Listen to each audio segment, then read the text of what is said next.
Hello everyone and welcome to Inside HR. Thank you so much for joining us for what is our last edition of 2020, a year in which we've tackled the key issues affecting HR, learning, talent, recruitment and management practitioners amidst what are extraordinary circumstances created by the coronavirus pandemic and how it transformed the world of work. I'm James Marsh. It's a pleasure to have you with us over the next hour as we discuss how to refine your learning strategy during times of disruption in association with our partners this morning at Go1. More pressure is on HR and L&D leaders to validate their current learning and training strategies during the current disruption. The spotlight is on removing things that aren't working and clearly demonstrating the value of positive initiatives. Today we'll be discussing how HR and L&D leaders are pivoting to do just that and offering key insights on how to refine your L&D strategy during times of uncertainty and disruption.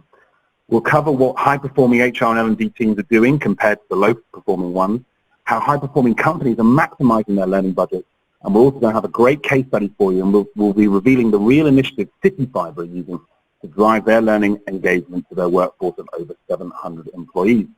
Before we do all that, remember that you can be part of the discussion by using the tabs you can see above the slide deck image on your screen in order to vote in our polls, offer us feedback, ask questions to our panel, and access a range of links and resources on today's topic. And as ever, you can access more on this and all topics related to learning in HR by going to hrreviews.co.uk. So let me introduce you to our expert panel this morning. Firstly, we have Ollie Browning, who's the head of sales at Go1. Ollie has over 20 years of experience in the L&D industry working with clients to develop their organizational performance through learning transformation. Ollie and his team in the UK support Go1 clients on their journey to improving the performance of learning in this digital world. Ollie, good morning. How are you doing? Welcome to Inside HR. Thanks, James. Yeah, I'm very well, thank you, and very delighted to be here. Great to have you with us. We also have Simon Gibson, who's the International L&D Leader at Go1. Simon is an internationally experienced L&D leader who's worked across a number of large-scale organizations through fast-paced private equity-backed growth companies. He brings a real passion and energy for delivering improved outcomes in cultures, climates, mindsets, skills, capabilities that will help your business transform for the better commercially while also helping your people succeed. Simon, good morning. How are you doing? I'm doing very well, thanks, after that introduction. So, yeah, it's all right. It's great to have you with us, Simon. And last but by no means least, we have Lucy Cornwall, who's a learning experience specialist at City Fibre, who are providing our case study this morning. Lucy has been working in learning specialist roles for several years, and she's helped global and fast-growth companies to build talented teams and support business growth. She's now at City Fibre to support their growth and their important work of connecting the UK as the third largest fibre network provider. Lucy, welcome to Inside HR. Thank you for being with us this morning. Thank you so much for having me. It's great to have you. So that's our panel for this morning as we get into this topic. Before we get going, let's talk about some of the key takeaways. Simon, we've got I know there's a load of things you want to talk about today in terms of learning and how 2020 has changed what organizations should be doing. Just take us through some of the key takeaways that you want people to take away this morning. Yeah, sorry, I was having myself on mute. I wasn't very well prepared, was I? So, yeah, we're going to talk, I suppose. I'm going to share some examples. Lucy's going to share a real-life example of what an organisation is doing at this time and some takeaways around what you can do to attack some of those skill gaps, some of the insight and research that Ollie and the team will share as well from what they've seen, and just some of my experiences around what works and maybe what doesn't work to give people some things to think about. And like we said, we're really happy to take questions today and hopefully help some of those problems that companies and teams and people are facing. Absolutely, and if you do have questions for any of the panel this morning, please do click on that Ask the Question tab above the slide deck image you can see. Type those questions in, and as always on Inside HR, we've set aside about 10 minutes at the end to go through those and for me to put those to our panel. So just before we move off this, these key takeaways, if we were doing this a year ago, how similar would they be, and how much have they changed as a result of the extraordinary year we've just been through? I don't want to ruin our talk, do I? Then everybody will disappear at 11:05. So yeah.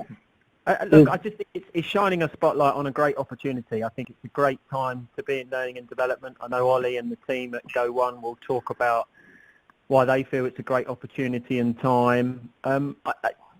It's just our time is now, and I've written about it. talked about it, I moan about it, and I'm happy to continue to talk about it today. So fabulous. Well, that's what we've got to look forward to over the next hour or so. We talk a lot about the fragmentation of all kinds of different content that learning and development practitioners have to source and use to upskill their teams. Ollie, just tell us a little bit more about that and how perhaps that's changing. Yeah, sure. So, in amongst a number of the challenges that L&D face, some of which we'll describe today, Go One is sort of there to really address the challenge of solving a variety of learning needs, recognising increased skills required across more diverse workforces. And one of those challenges, sort of how do you simplify that and how do you balance the decisions that we're seeing with customers making between the amount of resource you have or how much investment you might have or which provider might you go with. They are sort of everyday decisions that L&D are having to face to try and address all of those challenges. And sort of in response to that, what Go One's here to try and help with is to try and simplify that challenge by pulling all of that together for organisations to access. So more than happy to sort of share more on that a little bit later. But it's we exist to try and solve just one of those small challenges within a sort of complex skills world. And I know Simon's going to talk a little bit more about the importance of skills, and I think that's only going to become more fragmented and more in demand. Has that fragmentation always been there, or again, is that something that's just become increasingly the case as we progress through the last few years, and particularly obviously this year? I think it's always been there. I mean, I've spent the last 20 years sort of in a sort of privileged position of in between the supply and demand of learning, previously in a sort of face-to-face environment and more recently digital. So I think the complexity of having to have provision for lots of different providers and lots of different skills is always there. I think there is increasing choice out there, whether it be technology, whether it be other forms of learning. And it's a difficult time to make those choices. So I don't think the complexity's gone away. If anything, the sort of the solutions by which you can solve that are becoming greater, and therefore it's even more important to try and help organisations try and simplify at least some of those choices. And speaking as someone who is involved in learning and development for the company I work for, a lot of those sort of considerations and that fragmentation, the challenge is around budget, isn't it, as much as anything, and trying to decide where best to put your budget, because often it feels like you can't bring in everything that you want from all those different sources. How easy is it to do that? Interesting point. I was having a conversation just with the team this morning and a customer yesterday about exactly that point, and I think the word compromise was sort of tabled several times in that discussion. Naturally we try and help organisations avoid that compromise, but ultimately, and perhaps Simon can sort of dive into this in terms of prioritising. If you've got a certain amount of budget that you've got allocated to achieve a certain set of outcomes, how much budget do you want to apply to which problem, and which problem is going to give you the greatest reward? So I think it is a complex challenge, and your own resources, investment are always going to be sort of critical decisions as to where to start. In a perfect world, you would do everything for everyone, but that's not the environment we're in. So I don't know if Simon's got any reference to some of that in terms of some of the prioritisation. Well, yeah, Simon, let's bring you in here then. Let's talk a little about that. I mean, we've got the slide we have up on the screen at the moment is how, compared to the previous one, how Go One has sort of brought all of that fragmentation together into sort of an offering, a single offering for organisations. Just talk a little bit about how you go about doing that and how you assess the best way to do that. So ultimately, we've got all of these providers sort of consolidated into a single subscription. So the image represents a range of different providers. So what we see organisations able to do is maybe take away some of that compromise by having all of those subscriptions available for all of that staff. So a good example is where previously organisations have perhaps invested in a compliance offering. they're now able to get a compliance and something else that perhaps was important but maybe not a priority, whether that be, particularly in the more recent times, giving more people access to more online content where perhaps more traditional methods haven't been available. That's some of the trends that we're starting to see. It'd be interesting to see what happens over the next 12 months as perhaps people go back into the workforce, how that adapts. But ultimately, it's trying to remove some of that compromise to at least give a sort of baseline level of content across a wide range of staff. Brilliant. So, as promised, Simon, let's talk to you about that and the work that you're doing at Go One. I know that there's in the attachments that we provided today, there is a link to an article that you wrote and published on LinkedIn, and it's entitled "If Not Now, When." Just tell us a little bit more about how you view being able to provide the skill development that organisations need, and being able to bring all of that together in one place, what is, for a lot of organisations and a lot of industries now, a very diverse, very multi-skilled workforce that all need developing and need a platform that can provide for them all. Yeah, lots of questions, right? So Yeah. Let me take you on a bit of a ramble and maybe answer some of that. I'm happy for Ollie to challenge me. I'm happy for the audience to challenge me. I'm happy for any question to come in, as I've said before. And then maybe we'll ask the poll in a few minutes' time just to bring that back to life. But yeah, complexity's already existed for a long time. And to Ollie's point around, what providers and what resources and the constraints that you may be under, there's a simple point for me around, we need to break a conspiracy, right, in learning and development. And the conspiracy is that we make good stuff and we deliver good stuff, so therefore let's just keep doing good stuff, right? And I'm purposely not saying what that is.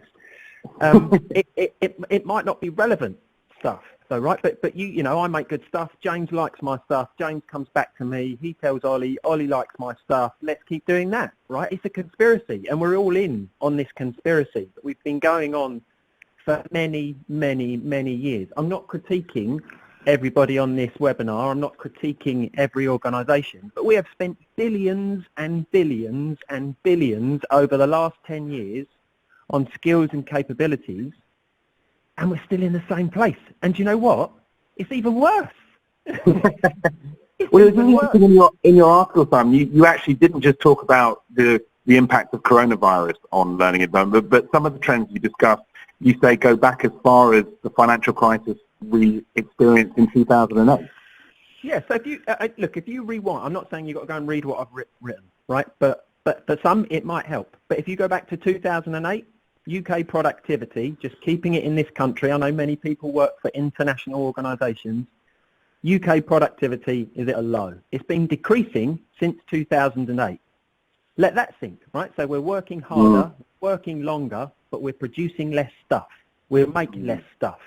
We've got our Prime Minister right now talking to our European colleagues around, can we get a deal on the stuff that we don't make and the stuff that we don't trade, so we don't have to get taxes. And the pandemic, and I'm not here to talk to you about the pandemic, it's just been an accelerator, right? It's been such an accelerator that it's hit many businesses, big or small, charity, not-for-profit. It doesn't matter what you do. It's hit you squarely in the face because our skills and capability gap has just been growing, and I'll talk to it in a minute. It's just been growing and growing and growing.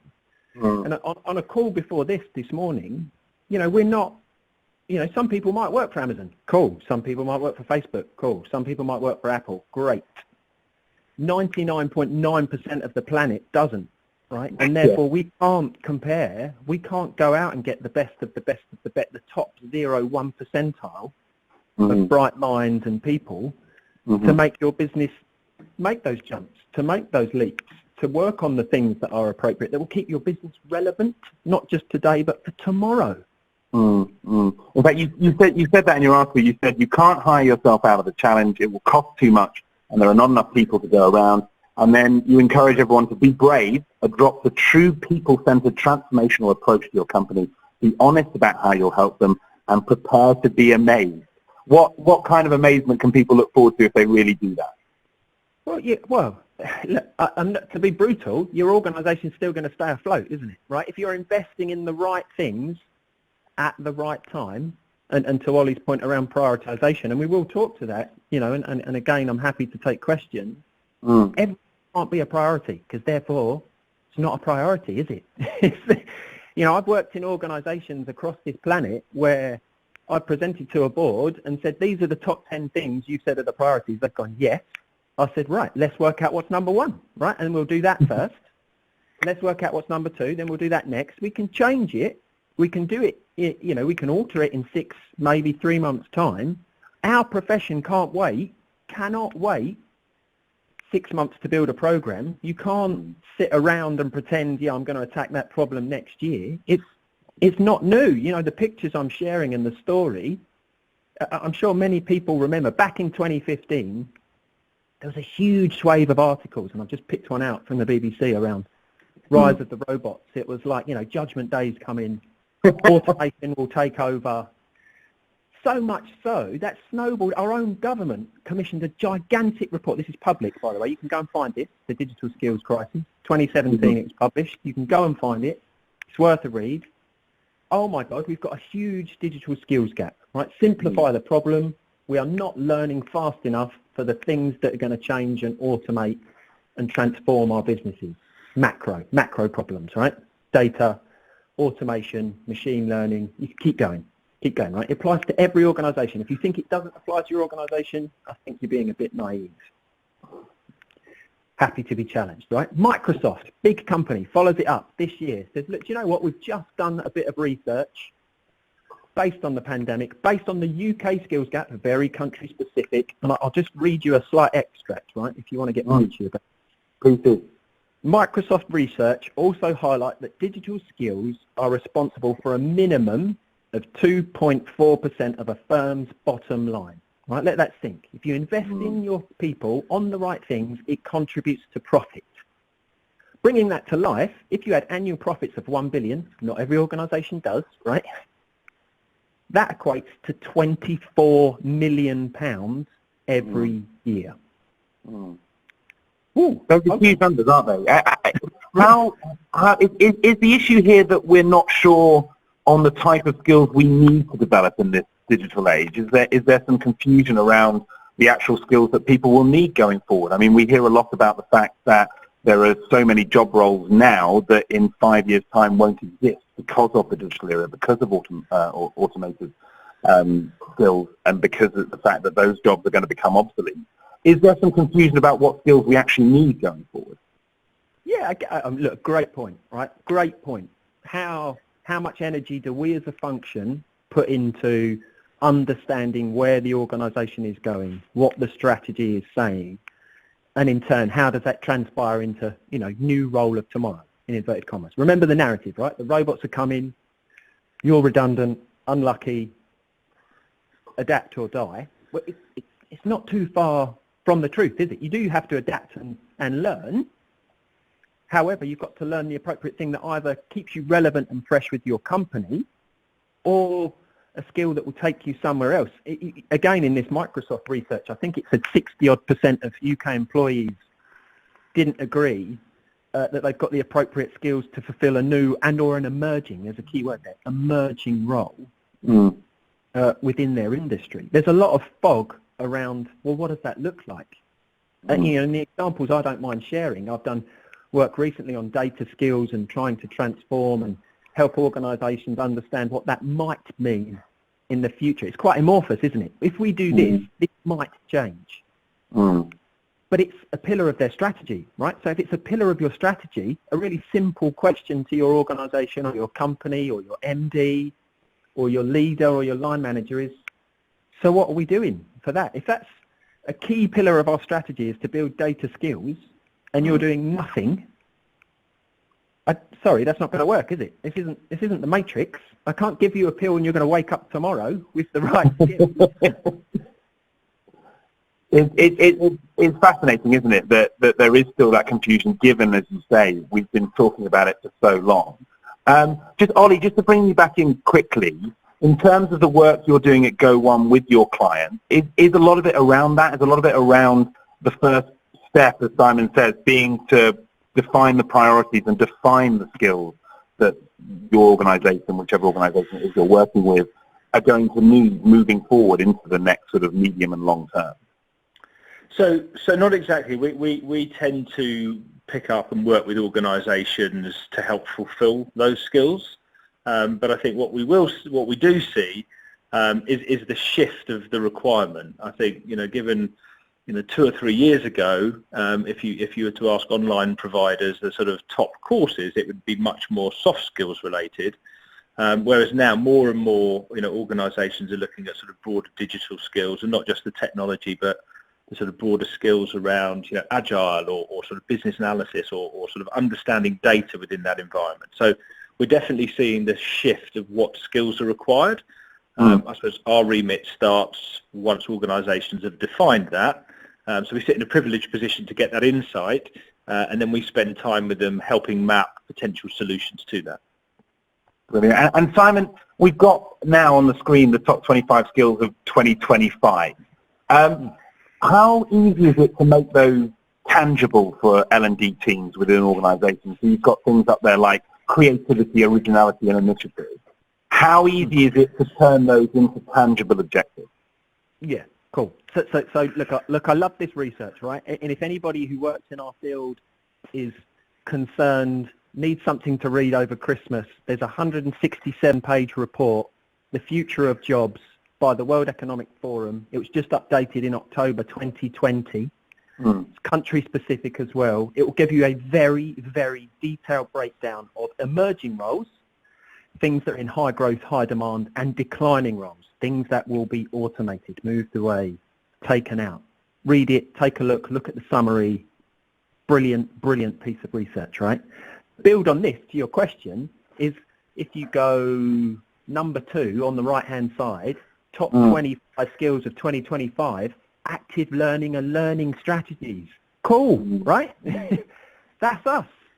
That's what we need to do to help organisations, to help companies, to help businesses, to help teams, to help people develop, learn, grow in the most appropriate way. The reason for me sharing this picture is what a great time to be in our world, right?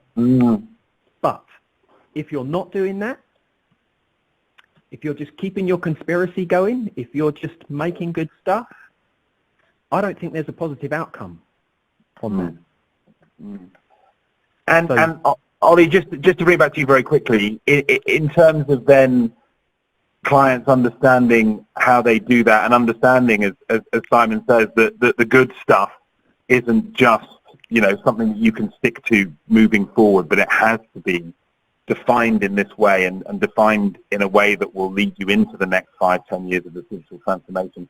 How easy is it to do that, not just with L&D teams, and I know we have a running theme on Inside HR where we're often talking to L&D practitioners or HR practitioners, and they all get it. But sometimes it's more difficult to translate that into the broader organisational strategy and the senior management. And there's often a disconnect between what HR teams and L&D teams are seeing and what the senior management sees. How easy is it to get that buy-in at senior level to what Simon's talking about here? I think it's very difficult. I think, Simon will sort of talk about some of the tactics that are used, and hopefully Lucy can share a little bit more later about how at City Fibre they sort of engage senior leadership. I think what we're seeing is that is changing. Given the sort of unequivocal evidence, as Simon's described, execs are recognising the importance of some of these things. And what we're also starting to see, given some of the transition, is perhaps how L&D and HR are aligning a little bit more into some of those strategic discussions. So I think there's some good examples of it in pockets, but it's certainly not widespread about how to do that. And it does depend on the industry of the organisation. In some cases, we talk a lot about the maturity of the L&D approach, and as Simon said earlier, some of that has been accelerated it perhaps was on the to-do list and now it's on the must-do list. So I think it does vary, but I think, with sort of Simon's experience, perhaps give some more first-hand experience of what those conversations look like and how to do it well and maybe how to avoid the situation. Absolutely, and I'm really looking forward to bringing the case study from City Fibre and bringing Lucy in shortly. But yeah, Simon, on that, are you finding as well that there's often a disconnect in understanding between your L&D and your HR department and perhaps your senior management and getting them to move away from just that churning out good stuff mentality? Yeah, it can be, right? Look, I'm not saying I've got the answers to everything, and I'm not saying I've done everything really well. But as you play back to me, at some point you've got to be brave and say, do you know what?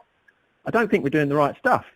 Because if you've understood it correctly, I've got a really simple thing to Ollie's point. If I looked at everybody's L&D strategy, would I be able to work out what their business does? Because I should be able to, shouldn't I? That would make sense, wouldn't it? What you're teaching and learning and growing in your organisation, without the label across the top, I should be able to understand what your company does. I'm pretty sure you can't do that for many people. It looks like they're a management consultant. We need more management capability. I'm not saying you don't need those things, right? But that cannot be the number one priority unless you are a management consultancy. Sure. It doesn't quite, I'm purposely being challenging to our own functions, to ourselves, to what we do, to how we do it. I've done this. I've sat in a boardroom. I've said, this is what we're spending our L&D on, right? And they're like, what? What's that? That's what you said, right? That's what you said. That's wrong. I've also got to be brave and say, well, this is what will work, right? Or this is what we could try. Or this is what we could... Let's bring in our audience right now. Let's ask them a poll question. So remember, you can take part in this by clicking on the vote tab. You can see above the slide deck image on your screen. And we're asking very simply, what is your number one priority right now? Is it A, closing critical skills gaps? Is it B, the well-being of your people? Is it C, continuing to deliver learning activities? Is it D, overhauling your people strategy to align with business objectives? Or is it something else? E, is it other? And maybe if it is something else, perhaps you can put that into the question space and we'll be able to bring that in and talk about that later. But let's see where you are now. So please do get voting in that, and that will obviously shape our discussion going forward. Whilst we have people voting in that, let's have a quick look at what you guys feel are the big questions for L&D in the year to come in 2021. Obviously, we're in December. We're very close to the new year. And Simon, just talk us through these questions and how those questions can be answered in the year to come. Yeah, look, I'm interested in what the audience say are their priorities, right, rather than what Simon says he thinks it is. But just some of my experiences, and again, outside of this forum, as we're short on time, I'm happy to talk to, and I'm sure Ollie and the team are. But how do we get out of this state? We are in crisis mode. We are managing day to day. At some point, we've got some economic headwinds that are pushing us in a different direction. We need a trade deal with a European Union. We just signed a trade deal with Singapore. We need a trade deal with America. We need to move our companies and our businesses forward to regain that lost momentum that the pandemic has done. Some of these questions are ways for us to look at who are you talking to, what are you asking, how do you understand the pain points in your organisation, are you working on the right things, and what can you do to showcase that it is the right thing to, your challenge around the right people, the right stakeholders at the right time. And just the last point there, it says, why is it essential for L&D to get more agile? Just explain what we mean by agile in this context. Yeah, so agile, small a, right? For those that don't work in a technical context, is basically working on something in a shorter format and fashion, and rather than reappearing 6 months later and going, ta-da, next week, right? You can say, this is what I've done, this is how it works. We need to work in that way. The world works in that way. Technology works in that way, right? We just need to be able to say, that's the problem, I've done this is what we're trying, that didn't work, this is what I learned, keyword there, this is what I learned, so we've changed it to this. We've just got to be more flexible. And back to my point earlier about the priorities, my 1 to 10, 10 might go to number 1. Well, guess what? That means I've got to put down number 1 and get number 10. Well, let's talk about... Sorry, Simon, I cut you short there. Please, sorry. No, sorry, I was just saying it's just a mindset. It's just a mindset. Yeah. Well, let's talk about those priorities because our audience has been voting. I'm just going to stop that poll now. So remember, what is your number 1 priority right now? 36%, so just over a third, saying closing critical skills gaps. 32% talking about well-being, and of course that's been a huge topic this year in 2020, the challenges to well-being faced by organisations in all kinds of sectors as a result of the direct result of the pandemic, as well as the usual considerations.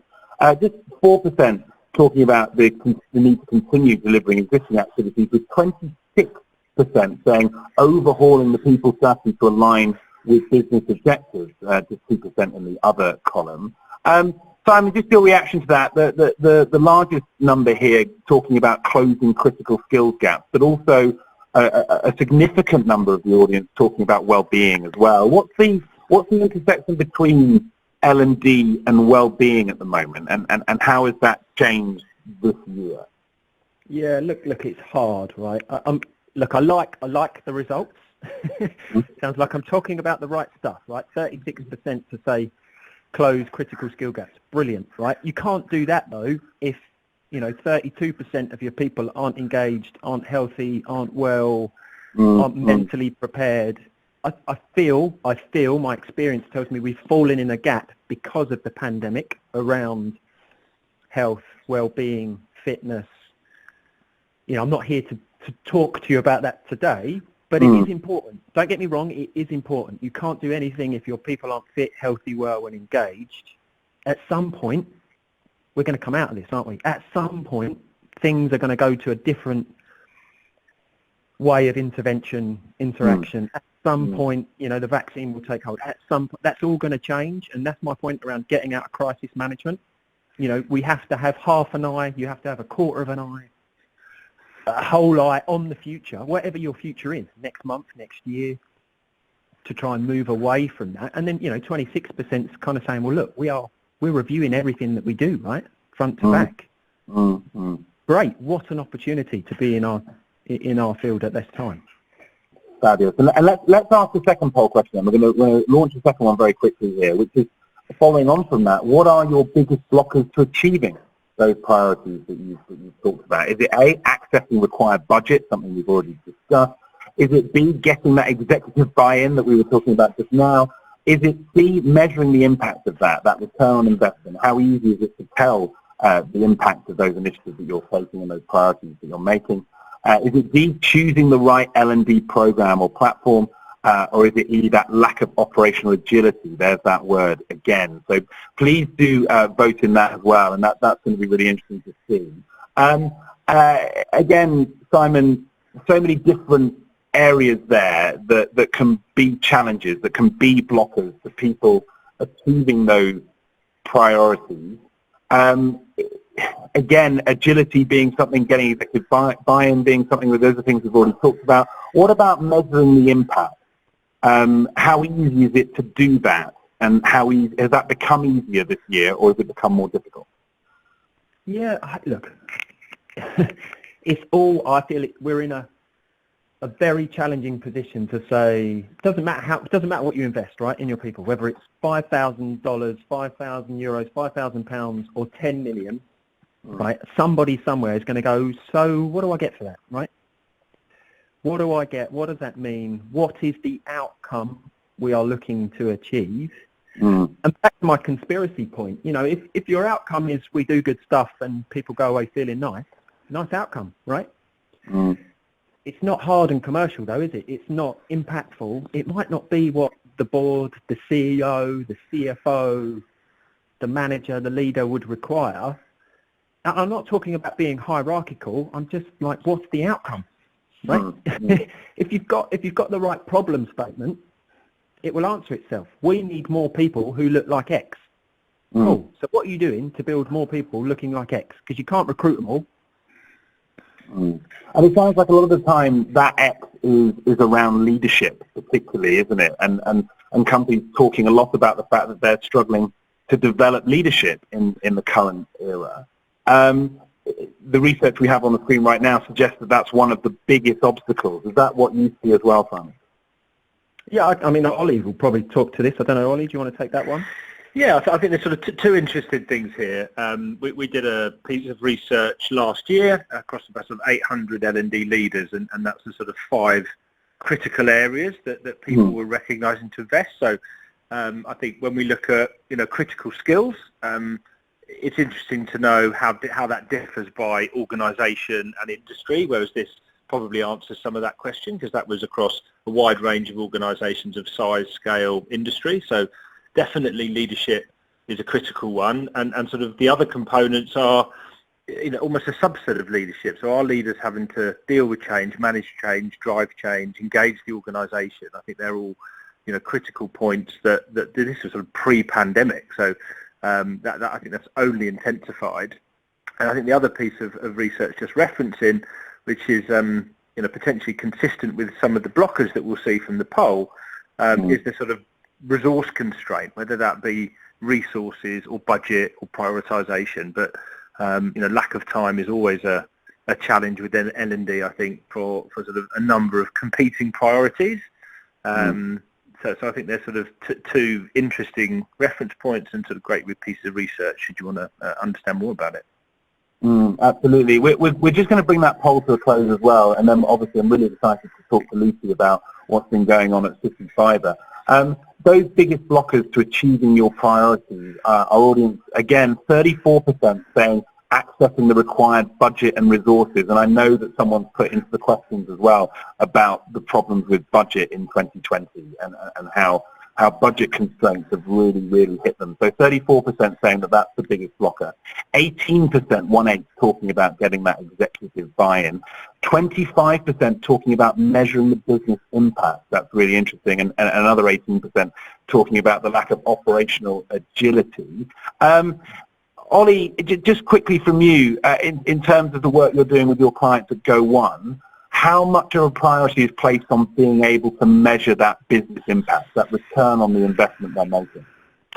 I think it's always critical, but also, the $1 million question that often doesn't get answered, because it's difficult to assess perhaps the lack of impact initially is sort of my normal response. But I think when you look at those 3 results, it's probably difficult to sort of unpick the 3 top results. So is it about getting executive buying to get more resources and more budget? That could be the same point. And you can get more resources and budget if you can demonstrate the impact. So I think sort of overwhelmingly, getting access to resources and budgets, a consistent challenge that we see when we're talking to prospective prospects and customers about the challenge faces. And everyone's keen and motivated to make change, but how do you talk to the exec and sort of articulate that in a way that addresses the business challenge rather than perhaps the learning challenge or the sort of learning value, which is something that we've written about recently. So, as promised, let's bring in Lucy, who's at City Fibre, supporting their growth and their important work of connecting the UK, as we said in her introduction, as the 3rd largest fibre network provider. Lucy, it's great to be able to hear from you this morning and be able to learn from what you've been doing at City Fibre. Just tell us a little bit about the organisation, firstly, and as well as then the learning and development strategy you've put in place there.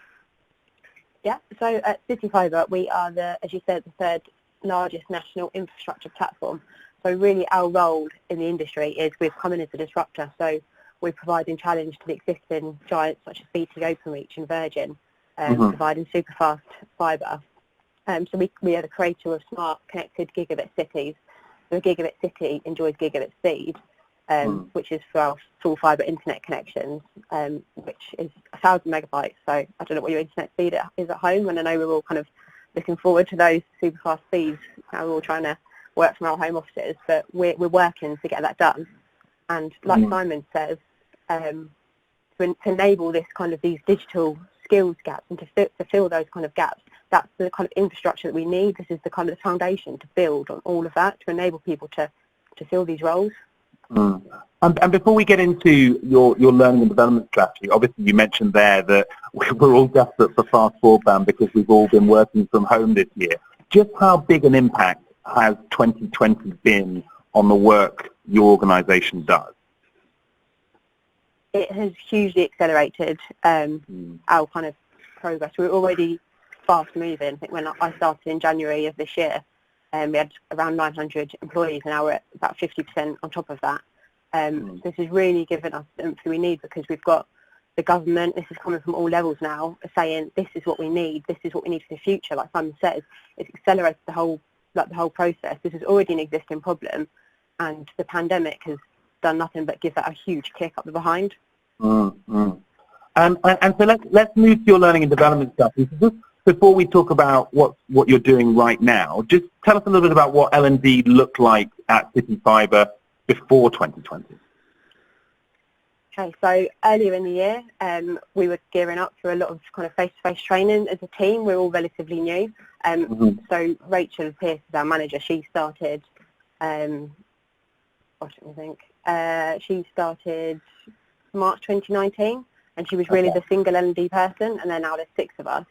So we were really, a lot of our initiatives are new, so we'd just built up a new induction strategy. We were looking at onboarding all of our employees. If we can jump to the next slide. Sure. There we go. So this is what it looks like before the pandemic. So that's my lovely team there, holding our first induction in the cinema.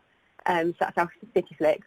We're growing at such a pace, we hired out cinema to fit all of our new starters into a single room. So we had lots of plans like that for the year. Spending time out in the business. Around 25% of our learning offering is face-to-face. As usual, we'll have the typical growing pains of rapid expansion. So that's new line managers, a huge amount of new people incoming. Can we just skip one backwards?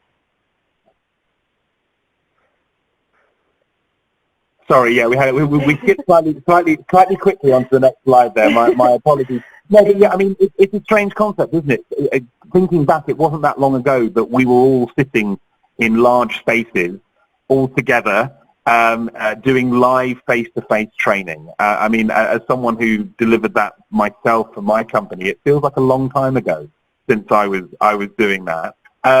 It's strange to think that wasn't actually that long ago at all. It was 9 months ago, but it seems a distant memory now, doesn't it? It does, absolutely. It's a totally alien concept now that we'd have a group of new starters in the room. We got so used to this new way of working, and yeah, luckily it's worked really well for us. We've got our LMS in place, which is really key to our strategy to this kind of growth, supporting our online offering, because we're spread all over the country, and it allows us to meet and have face-to-face time over the internet with these people, and it's really our face of our L&D team. And how easy has that transition been, moving from that sort of classroom-based, or in the picture here, cinema-based delivery, to really almost solely relying on your LMS? We've been lucky in that having a provider like Go1 has really enabled us to have that agility that you need.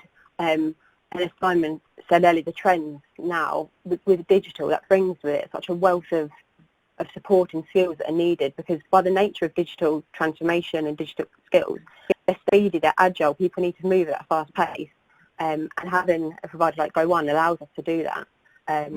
So within it was literally the day after lockdown, we were able to provide a suite of complementary learning skills to support people as they were going through this change. So we looked at anything from resilience to change management to mobile working and how to contribute as a virtual team member. And let's move on to really focusing on the impact this year of 2020. Obviously, we've talked about that transition from classroom to relying more on your LMS. How easy is that to sort of, as a platform, to transmit values, for example, because that's obviously something that organisations talk about being a lot more difficult now that everything's more remote, as well as also talking about the system itself and how you do things like engage staff in a different way.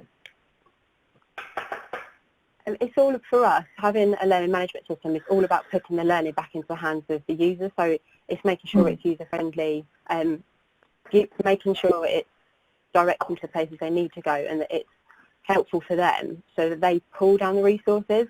I think in L&D, a lot of us are quite guilty of pushing things out without pulling back from the business. If you can work with your teams and communicate, communication is really key here. Find out what they need and then you get that pulled down and they tell you what they need rather than you trying to work out what that is. And you on the slide here, you've also highlighted that well-being has been at the top of your agenda. We sort of talked a little bit about that with Simon earlier, about that intersection between learning and development and well-being. Just talk a little bit more about that in City Fibre. What does that look like for you, putting well-being at the top of the agenda? It's been the kind of the strap line of the pandemic for us. Greg, our CEO, is always saying, if you look after yourself and look after your families, then City Fibre will look after itself, and then you bring your best self to work. Like Simon mentioned earlier, if your people are not in the right frame of mind, if they're not feeling great, they can't take on this extra work. They can't develop the skills. They need to be at that baseline of well-being. So it's been a huge focus for us. We've tried lots of different initiatives. We've worked with external companies to come in and do well-being sessions, such as yoga and Pilates, which maybe for some people might sound a little strange as an L&D kind of initiative. Yeah. But it's really helped, and providing that support and connecting with people on that individual level has really enabled us to build a really strong relationship as an L&D team, so that they can come to us, and our relationship is better than ever. That sounds fabulous. And in terms of responding to the challenges, Ollie, I want to bring you back in here as well. You obviously, clients like City Fibre have had to respond pretty quickly to the changing environment that 2020 has created. How easy has that been to do with both with City Fibre and with the other clients you've been working with? Pretty straightforward in some cases. We've seen sort of huge demand and sort of increase in organisations to some extent, sort of accelerating their uptake. I think one of the things we've seen with customers, given the wide choice of live content available, is perhaps where they might have started a relationship on a compliance basis or a sort of discrete program basis. Now they've actually opened up, much like the City Fibre example, more content to more people, particularly the themes of sort of, remote working earlier in the year, health and well-being, now more sort of managing performance remotely. So I think the flexibility of the library has helped adapt to some of those changes, and meant that actually you can just sort of turn that on and off very quickly as organisations having to adapt, rather than go out to go out to the market and sort of explore sort of additional providers for changing demands. And Lucy, here you talked about keeping it blended. We talk about blended learning a lot in learning and development. What does blended learning look like for City Fibre this year, when obviously I'm guessing the vast majority of your workforce of over 700 people have been working remotely, they've been working from home? It's about keeping those different communication channels open.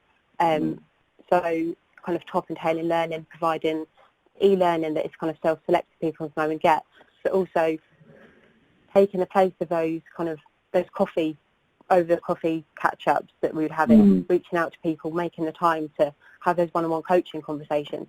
A lot of what we would call our blended learning solutions now, some of the best kind of learning support comes from people that don't realise that they are being coached or they're being supported with something. It's the willingness to jump on a call and walk someone through, whether it's a systems training or whether it's a difficult conversation they need to have.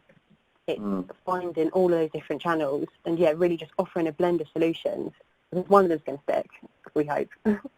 And you can see that the engagement with your LMS has gone up hugely during this time. You mentioned communication there. I know you've got some recommendations for sort of people listening now and within their L&D teams about what they can take away from your experience that you described. Communication is number one on there. Just talk a little bit about the importance of that and how you've done that, as well as obviously some of the other takeaways we've got on the screen. Absolutely. So our three main points. Communication. It's always the top of my list whenever I start a new project, whenever I start working with someone. How are you going to communicate this? who knows about it, who you've spoken to. It's so important, because if people aren't aware of what you're doing, what you're expecting them to know, then they're not going to have anything to take away from that. It's so, so important. And also, there's a big part of executive buy-in, which we're very lucky at City Fibre in that we have an excellent executive team, and they hugely buy into the importance of learning. But part of that is maintaining that balance, and it's relationship and awareness. They need to know what we're doing and what the impacts of those things are for them to remain engaged. And second to that, I would say getting out into the business, getting to know the people. You wouldn't go into someone else's business like you wouldn't go to someone else's kitchen and tell them how to start cooking. You can't, without knowing the problems and without spending time in their business and understanding their world of working, you can't hope to help them to develop that, understand their challenges. Like theory only gets you so far. You really have to go out and partner with the business and get to know your subject matter experts. And then final to that would be preparing for the future, which echoes kind of Simon's point about business strategy and emerging roles. If you want to have a seat at the table, you need to be thinking at that level. You need to be engaging with those people. You need to show how your learning strategy relates to the business objectives. How are you going to help the business get from where they are to where they want to be? And Simon, I want to give the final word to you before we move into taking audience questions. We've got loads of questions coming in. Thank you so much for those. Please do use the questions tab to type those in, and I'll put those to Ollie, to Lucy, and to Simon in the next 8.5 minutes or so.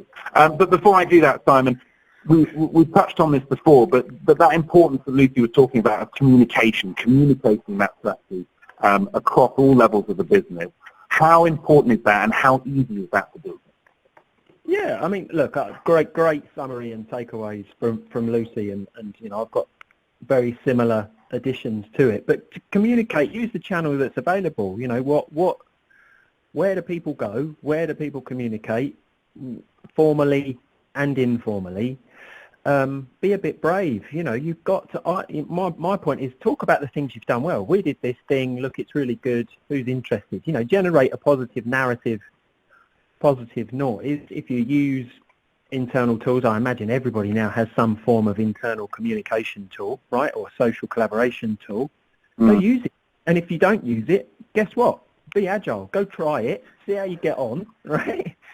And see what comes back, because you will learn more, to Lucy's point, around walking a mile in their shoes than you will from 50,000 feet, 5,000 feet, however far away you want to be, right? Absolutely. Okay, so let's move into our audience questions. We've had some amazing ones come in. Let me just have a look through some here. There's a whole range for all three of you here. Interesting. The word training, Simon, has been sort of almost notably absent from what we've talked about today. We've talked about learning, development, engagement. Is the concept of training an outdated one? And this person who's asked the question is saying, in their experience, most training budget, in my view, is wasted. What are the opportunities now to change that? Is training an outdated concept? Yes. Right. Okay, cool. We'll move on. Look, this is my view, my opinion. Yeah, if you want to talk about training, go fill your boots. Go keep your conspiracy going. Go bury your head in the sand. If you want to go and talk to your leaders, business, whoever, about your learning budget or your transformation budget, it's quite simple, right? I've talked about it before. Can you change a tyre on a car while it's moving? You probably can. But somebody's going to get hurt. You're probably going to lose an arm. You're probably going to, you probably can. In time, you probably can. The conversation you want to be having, and I would support and endorse, is how do we keep BAU going today, and do something about tomorrow, to Lucy's point. Where are we going to go and invest that looks something slightly different than from today? There's another question here that definitely I recognise myself. I hear a lot from line managers about the difficulty making time for learning. I want to bring Ollie in on this from his perspective with all the clients he's working with. But firstly, Lucy, how easy is it to get your teams and your managers particularly to allocate time for learning when there's been so much pressure on operational responsibility, particularly for you this year in the growth that you're currently in as an organisation? How easy is it to get managers to prioritise time for their teams to focus on learning and development? I really think that comes second to your communication and your relationships with the business. If they don't have time for it, it's because they don't think it is worth doing.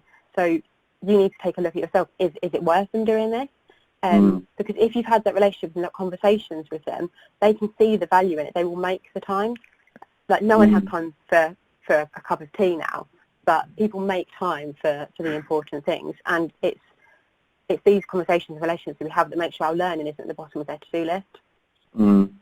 Ollie, is that the same for you?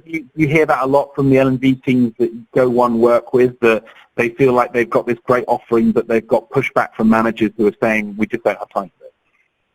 I think I'm just going to use Lucy's answer whenever asked that question, because I think it's great. I think it's not about making time for it. It's if it's valuable, you're going to do it because it's going to help you achieve your job, performance, etc. So I think sometimes there's some exceptions, perhaps compliance related is probably the best one we see. A conversation with the prospect this morning is that exact challenge of operational delivery and whether they're remote. So I think it's more of a problem in the compliance space, but sort of more broadly, learning to develop to perform better is not something that you should have to make a deliberate choice at finding time to do. Absolutely. Really interesting question here about education behind technology. Simon talked a lot earlier about the advancing digital skills gaps that we have. As L&D practitioners and HR practitioners, how easy is it to continue to be up to date yourself with your own learning and development behind a lot of the technology that you're being required to offer? I guess, Lucy, one for you really. In terms of City Fibre, how easy is it for you and your team to stay up to date with some of the quite advanced stuff that your teams need in terms of their learning and development? I think the key for us is staying curious and staying in contact with what we would consider our subject matter experts. And if it is something that's out of our kind of speciality, we will engage with those experts. We're not afraid to go out and learn ourselves alongside the people that need those skills.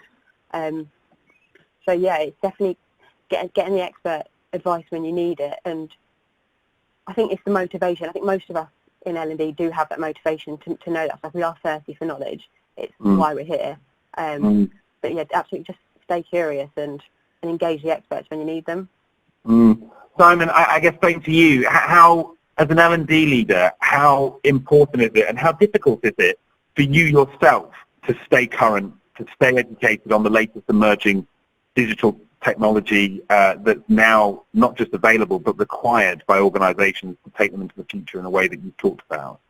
For yourself and for the people you work with, how easy is that? It's not easy. There is something innate in you. To Lucy's point, I'm a curious guy. I read far and wide. I follow lots of different adjacent trends and try and assimilate that back. To answer the actual question though, is you don't have to go far to find it. But do you know what? I think the problem is solutions aren't our issue.